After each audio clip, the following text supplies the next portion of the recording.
Alright, welcome back everybody to more Roadwarden. So we'll just get on with it.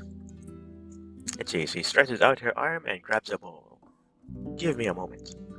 You sit down at the clean table after a moment. At the clean table. After a moment, the keeper brings you a bowl of flat gruel. Another bowl with food, so we read this last time. Let's just get on with it. Let's see. I do have space to eat some more. Let's go ahead and eat then. Okay, it's actually something different. Give me a moment. You sit down at the clean table. After a moment, the keeper brings you a bowl of berries, 2 fresh, though cold, roasted peaches, and a cup of chamomile tisane. Once you're done, Foggy packs the leftovers for you as a snack for the rest of the day and mentions that you've already paid for another 2 meals. Okay, something I want to see is, do I have the extra bonus food? It might be the food rations. Okay. So let's see, I spent the money I got from her for this specifically, so it's kind of too late to do anything else. Don't want to part with anything. Huh. Could I spend the night? She said earlier that she didn't have space for me, but let's ask if we can do it anyway. She approaches a window above the table and looks outside. Your beast won't make it easy for us to hear. She places her hand on the shutters. It's not a city inn. I don't cook for a smile. I don't work to feel noble. I allow folks to lie down there for free. She points to the bear fur with her broad chin. But that's about it. If your horse stays outside, it'll lure the beast to us. But if we move it here, upstairs, it'll leave its droppings on my floor. She gets annoyed, even by the idea of it happening. If you want to rest here, love, be ready either to pay with a coin or some food rations, or to spend the night keeping your mouth quiet and clean after it in the morning. Will you? Huh. Might be an idea. Let's see, you want me to do anything else? I think that'll probably be the best idea. Okay. She scratches the stump of her missing arm. Her powerful voice carries a hint of a threat. I need a soul who can handle a delicate tasks. I'm not sure it's you, dear. Dang it. Let's see, what can you tell me about the Peninsula? I think she might have told me a whole lot of stuff already. I know this and that. Which place? What can you tell me about? What was that place called? That one character. Let's go check it here. I think it was Archive. No, it was Journal. Alright, humans. What was about that guy at... I don't need to hear. These people that have names. I don't have the name of that one guy who told me to go to that tree shrine. So it might be a quest then. Swamp Altar. Yeah, this tells me nothing. Let's see. Check out all Pringles. No, I need to information on that one guy. Healing the plague.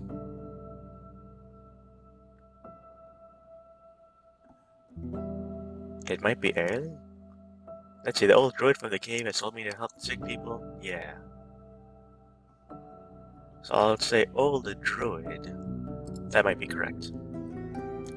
Old druid. How about... Oh, this is about the place. Okay, let's see. What's the place called? From the cave. How about the behold? No, this is about places. Huh.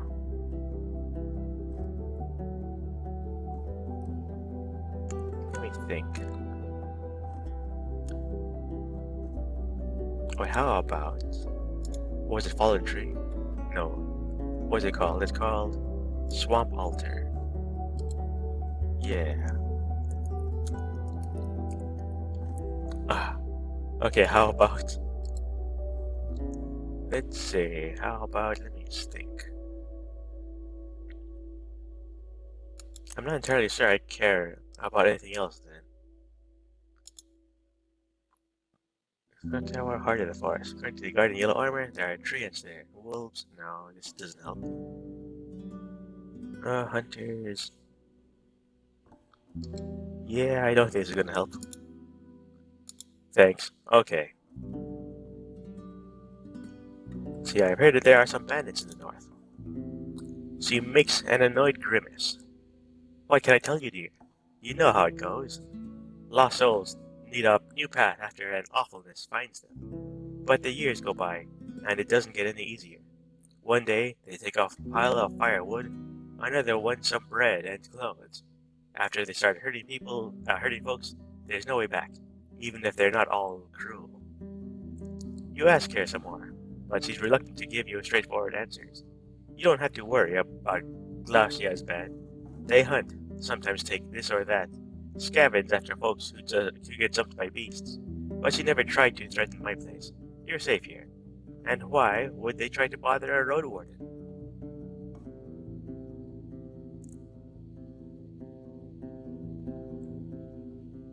Huh. I frown but bite my tongue. If Hobleven sends his soldiers here, she may face consequences for supporting the outlaws. Oh wait, I'm talking about... Yeah, but I don't say anything right. Huh. Okay, she may be right, but some are just desperate. Yeah, have you heard anything about necromancers here in the north? She rubs her chin. I don't like what they're doing one bit, but I can't blame them. The folks at White Mars's struggle, and they don't know how to protect their kids. Their elders. Aurentius, their priest, he cracks her shoulders. A quiet man, but preaches like a zealot. Also, looks like he's on the verge of crying. She opens the door with a wave of her hand, letting in some fresh air. She looks at the lake. They used to trade in lumber, those from Mars's, until howlers then started selling their own trees for better prices. The trade to Mars's died, and so came the hunger. She looks at you with an unclear grimace on her lips. You may judge them, but at least their preacher gave them hope, even if it's tied to black magic. What? Oh. The other PC is active. Oh, let's see. Yeah, I guess I'll just have to go then. And I can't just... It's too early to sleep. And it's too late to travel.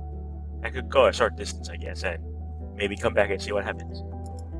Time to go. I wash myself in the lake. You enter the bridge and move to its edge. Somewhere below you, you notice a glimmer. Hey you! Step back! Run! Without even thinking, you leap toward the yard. A long, teeth-filled mouth breaks through the water surface, splashing it in every direction. It bites the empty space where you were just standing. While the front limbs, thick-scaled, and ending with claws as large as your fingers, land on the wood. Okay. Once the Saurian's yellow eyes notice that you're outside of its reach, it nonchalantly slides into the lake. You hear laughter coming from the yard. The large forager, who's wearing leather, was running with help, but now stands with hands on his thighs, cackling without rest. The man in black fur, on the other hand, looks at you with worry. You see a hand kept beneath his cloak, as he was reaching for something. What are you doing, The lake isn't for outsiders.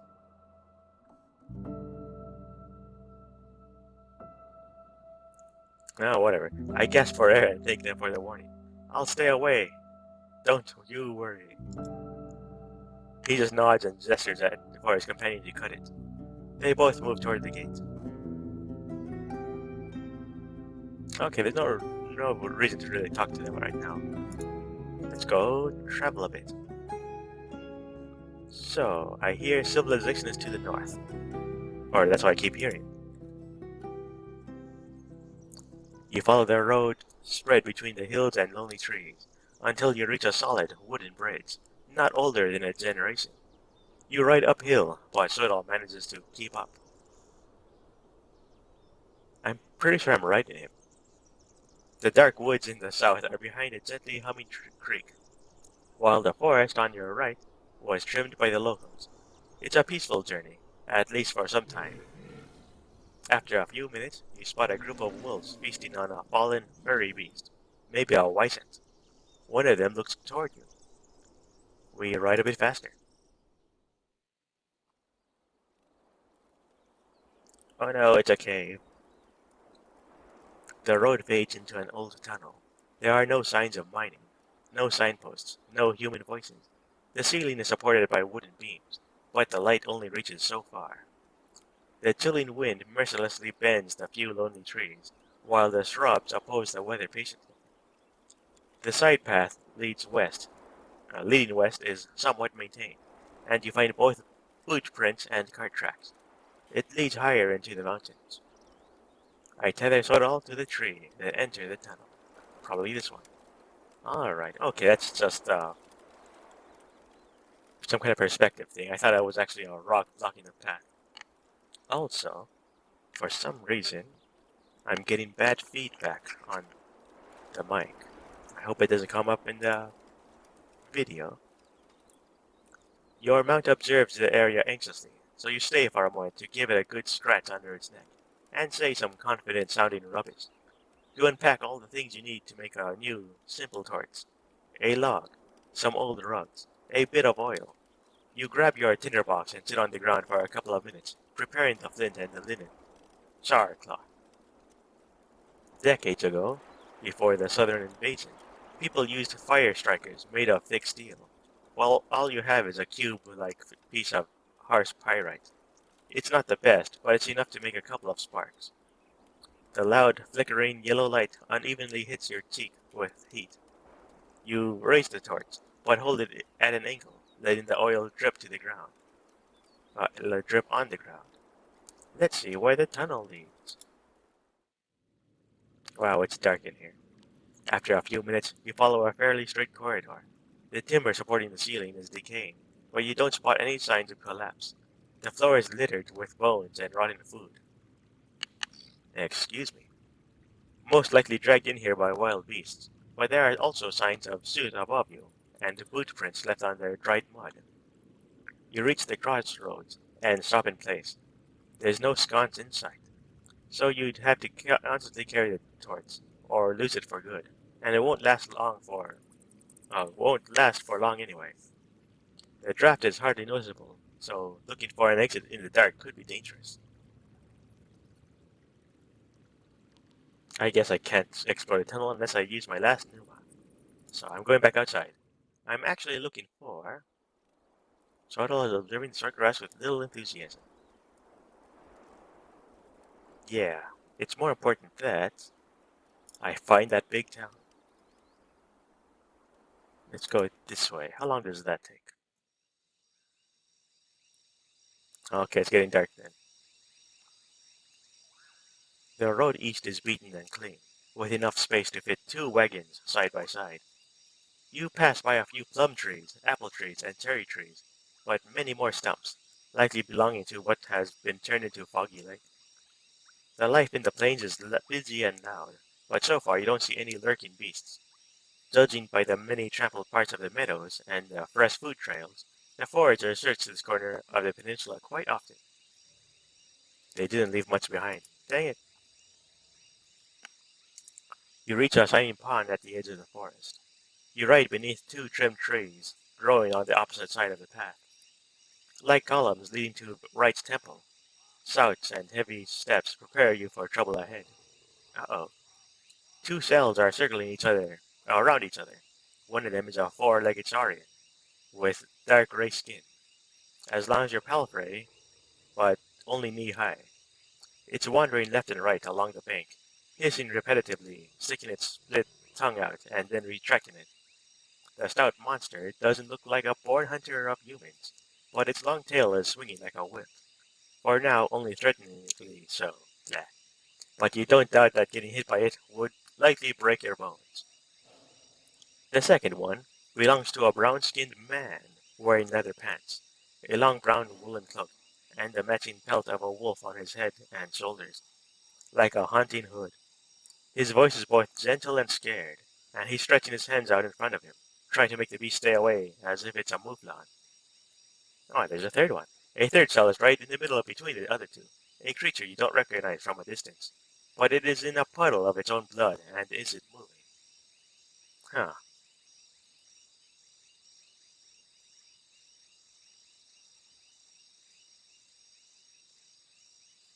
Could this be another death of me? Let me think. I actually need 2 episodes, so I shouldn't die. But that guy could be in trouble. Okay, let's go for it. Axe in hand, I jump on the ground and rush to help. Sodal charges forward, though strays a bit to the left, as if hoping that you'll change your mind before you ride into the Saurian. You allow it to do so, and then on the ground between the two enemies. The man's voice turns into laughter, and you realize that the dead cell belongs not to a human, but to a creature covered with white fur. What? Huh, don't worry, friend. I'm trying to scare it away from the ibex. Uh,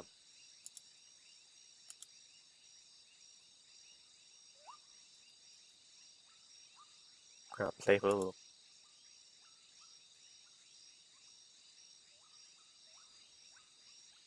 So it looks like maybe this guy is trying to steal the kill of the Saurian because he's hungry too. Dang it.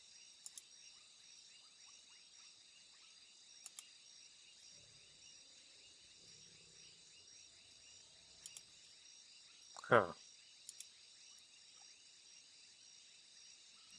Yes, I'm thinking the Saurian killed the ibex, and now this guy wants to take the food. I guess I'm kind of hungry too. No, I'm not hungry, but it might be a good idea to have a friend. I don't think your ibex can be helped, kind stranger. Let's see. He tilts his head, then lets out a chuckle. Nah, not mine was the kill, and I'm not a beast breeder. He points at his hat, as if it's meant to be proof of some sort.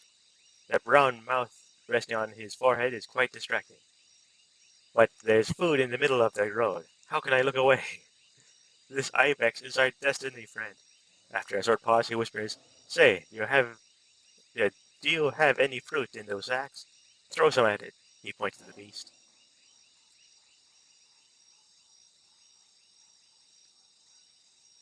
Oh wait, I can't fight right now. This is really not worth the risk. I'm out of here. Well, not with that attitude. He takes a deep breath and raises a finger, but then steps away from the corpse. My home is this way, in creeks. You coming? Before you answer, he turns around and heads uphill. Huh.